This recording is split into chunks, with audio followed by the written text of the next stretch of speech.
कभी कभी हम अपने माता पिता से कितने क्रोधित रहते हैं। सोचते हैं कि उनका ध्यान हमारी ओर है ही नहीं, सोचते हैं कि उनके लिए हमारा कोई अस्तित्व ही नहीं, उनसे रुष्ट हो जाते हैं।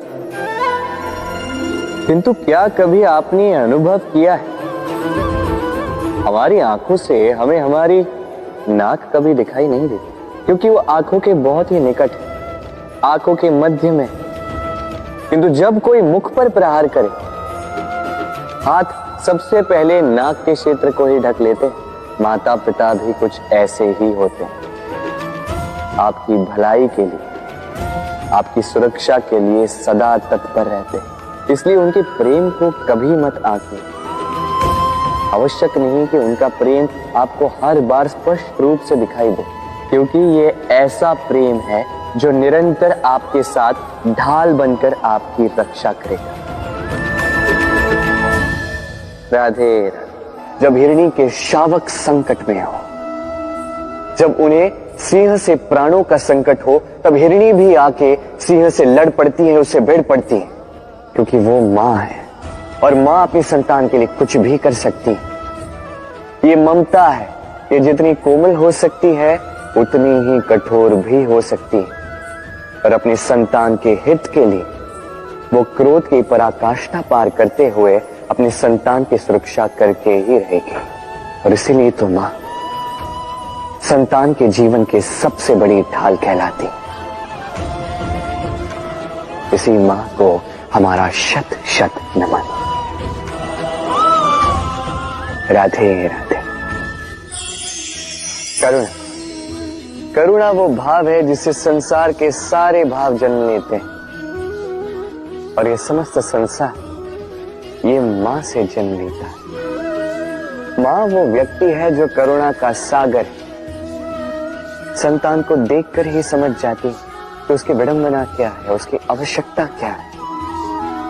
संतान के नेत्रों में यदि अश्रु दिखे, वो देखकर ही समझ जाती है कि उसके शरीर के कौन से भाग में उसे चोट लगी है।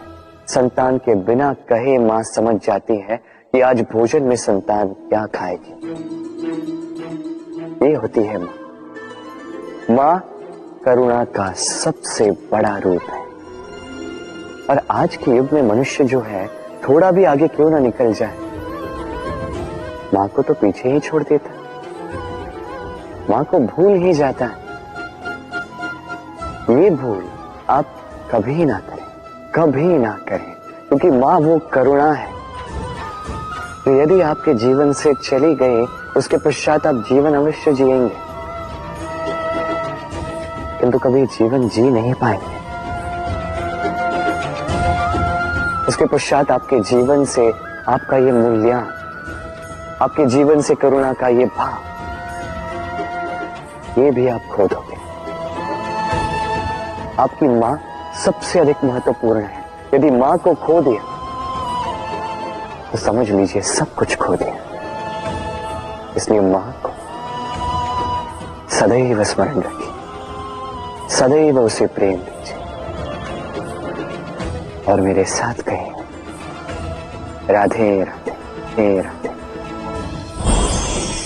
आज विजयदशमी, वो दिन है जब श्री राम ने रावण का वध, वो दिन है जब श्री राम ने लंका पर विजय प्राप्त की। लोग कहते हैं कि ये अच्छाई की बुराई पर विजय का प्रतीक है। इसे देखने का एक और रूप भी है। जी हां, ये प्रेम के विजय का भी प्रतीक है, ये परिवार के विजय का भी प्रतीक है। आपको तो ज्ञात होगा ही कि रावण महाज्ञानी था, महाशक्तिशाली था, महादेव का परम भक्त था रावण। अब जो व्यक्ति कैलाश पर्वत उठा सकता था, वो व्यक्ति स्वयं एक कटे हुए वृक्ष की भांति श्री राम के चरणों में गिरा हुआ था। क्यों? क्योंकि राम के साथ लक्ष्मण, वही रावण के साथ विभीषण भी नहीं था। एक और परिवार में बढ़ता प्रेम था, तो दूसरी ओर परिवार में बढ़ती दरार। स्मरण रखिए, यदि संसार पर विजय प्राप्त करनी है तो सर्वप्रथम परिवार में प्रेम बनाए रखना होगा। परिवार में केवल प्रेम बढ़ाइए, द्वेष कभी नहीं। आप सदैव सुखी रहेंगे और जीवन की हर बाधा पर आप विजय प्राप्त करेंगे। राधे राधे। देखिए, कल जो आने वाला है उसके लिए आज को व्यर्थ करना अनुचित है। हमें इस प्रकृति से यही सोच, यही सीख पानी चाहिए।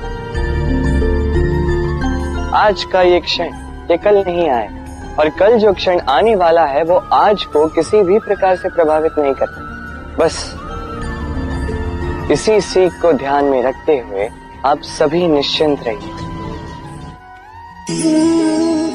नवरात्रि का पर्व आरंभ हो चुका है और ये पर्व अत्यंत भव्य है, क्योंकि ये पर्व जगत माता से जुड़ा है। मां इतना छोटा सा शब्द है, किंतु ठीक से देखो तो समस्त संसार इसी शब्द में समा है। मां जो अपनी संतान के लिए हर संभव प्रयास करती है, कुछ भी करने के लिए सज्ज रहती है। मां जिसका सबसे बड़ा गुण निश्चलता, मन में ना कोई पूर्वाग्रह, ना कोई भेदभाव, ना कोई छल कपट, और इतनी भोली होती है। संतान भले ही झूठा रो दे, मां को लगता है कि कदाचित वास्तव में भूख लगी होगी। मां चाहे जन्म देने वाली हो, चाहे पालने वाली, स्वर्ग, ये स्वर्ग हमें मां के चरणों के नीचे ही प्राप्त होता है। इसी मां को हमारा शत शत प्रणाम। राधे। हम सब ये मानते हैं कि हमें जीवन में कभी न कभी किसी न किसी स्थान पर प्रेम होता ही, फिर चाहे वो माता पिता को संतान से हो, ज्ञानी को ज्ञान से हो, किसी कलाकार को कला से हो, आदि इत्यादि। किंतु क्या वास्तव में ये प्रेम ही है? मोह भी तो हो सकता है। अब आप पूछेंगे कि प्रेम और मोह में अंतर क्या? अंतर है बंधन का, जो आपको बांधे वो मोह है। प्रेम में, प्रेम वो जो आपको मुक्त कर विकास की ओर भेजे। चलो आपको एक उदाहरण देता हूं। कुछ माता पिता अपनी संतान को किसी अन्य नगर में पढ़ने के लिए भेज नहीं पाते, अपनी संतान को उसके मित्रों के साथ खेलने के लिए भेज नहीं पाते। चिंतित रहते हैं कि कहीं उनकी संतान को पीड़ा ना पहुंचे, और इसीलिए उसे बांध के रखते हैं। ये प्रेम नहीं है, ये मोह है। क्योंकि यदि ये प्रेम होता तो वो चाहते कि संतान माता पिता की छाव से बाहर निकलकर इस संसार को देखे, उसे समझे, उसे ज्ञान ले, अपनी अनुभवों से सीखकर अपना स्वयं का एक व्यक्तित्व बनाए। स्मरण रखिएगा, मोह से भय पैदा होता है और प्रेम से केवल आनंद। इसीलिए बांधिए मत, मुक्त कीजिए, क्योंकि यही प्रेम है। राधे राधे। सहनशीलता मां का दूसरा सबसे बड़ा गुण। कहते हैं कि धरती से अधिक सहनशील और कोई नहीं। उसे खोदने के पश्चात भी धरती हमें फसल देती है, किंतु मां, ये मां धरती से कम सहनशील नहीं। तनिक सोचिए, 9 माह तक संतान को अपनी कोख में रखना,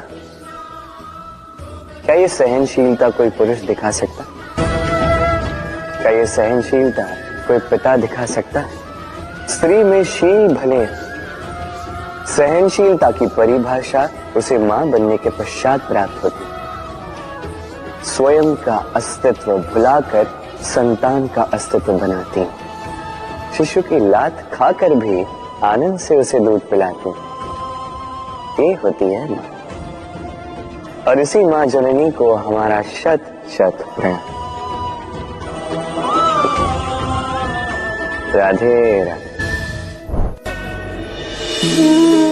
प्रेम संसार का सबसे पवित्र बंधन है, पर सच पूछो तो ये बंधन से मुक्ति है, स्वतंत्रता है।